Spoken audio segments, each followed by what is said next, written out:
In this video, I'm going to be reviewing the Bindewerk Linen Notebook. I'll go over the specs, I'll do a paper test, and I'll tell you what I like and don't like about the notebook coming up.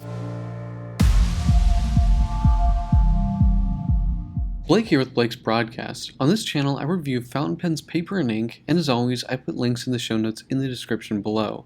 And if you haven't already, please hit that subscribe button. It really helps out my channel. Alright, let's get on with the review. This is the Bindewerk Linen Notebook.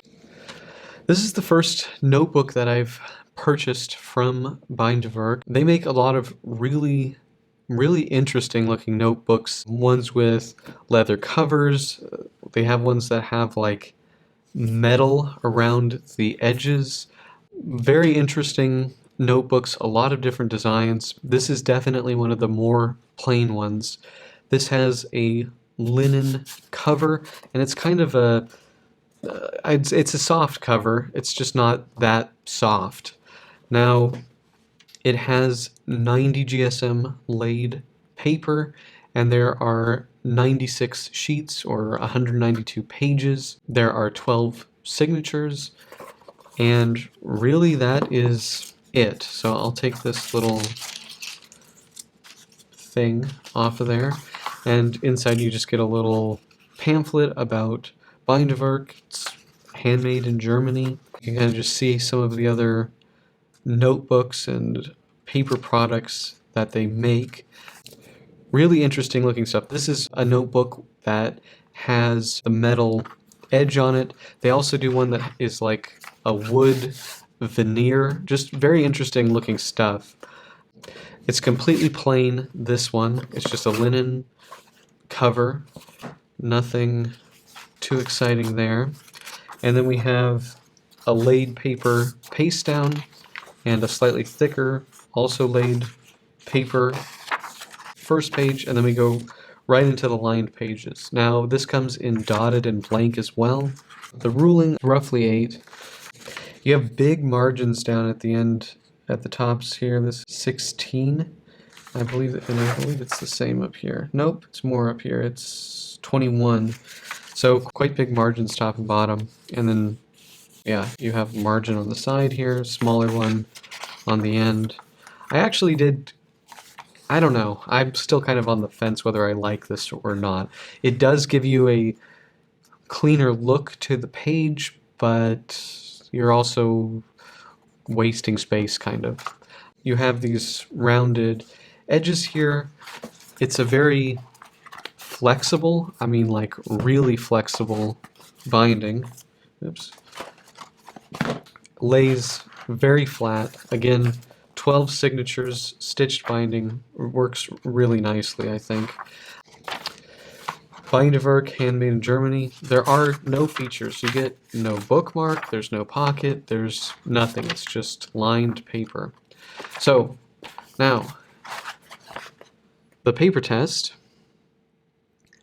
Performance, really good. I don't see any feathering, any issues with the face of the paper. It looks really nice. The ink on here looks really vibrant, really good. Now, on the back,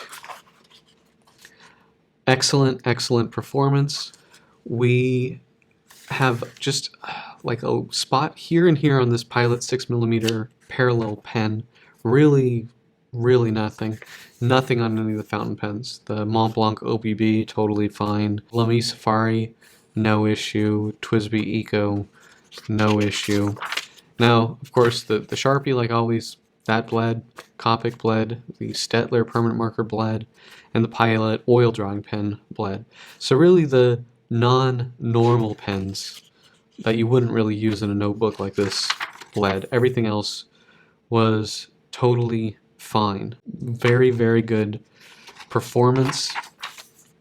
Compared to the Semicolon Notebook Classic, which again, linen cover, though it's a hardcover, and it has laid paper as well.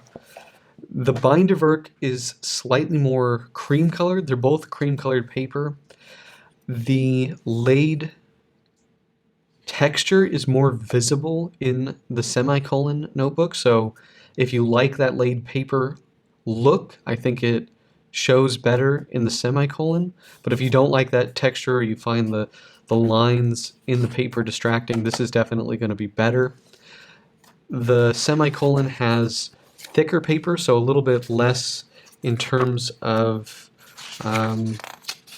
ghosting, but really both are, I think, superb papers. It's just kind of a preference thing. Both are really nice to write on. You know, the semicolon definitely has a more noticeable texture than the Bindewerk, which is, you know, a much more, I don't know, it's quite, I think, quite subtle for a laid paper, and I don't know if you're going to be able to even catch the texture here, but it's not as crisp and prominent as in the semicolon. There's no headband, 12 signatures, really nicely made, really pleasant notebook. Okay, so that is the Bindewerk Linen Notebook. So what are my pros and cons for the Bindewerk Linen Notebook?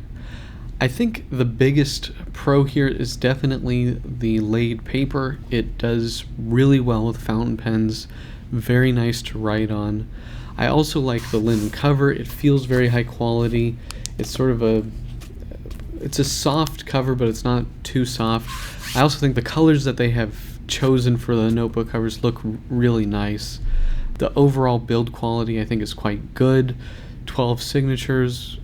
It lays very flat. It's a very nice notebook to use.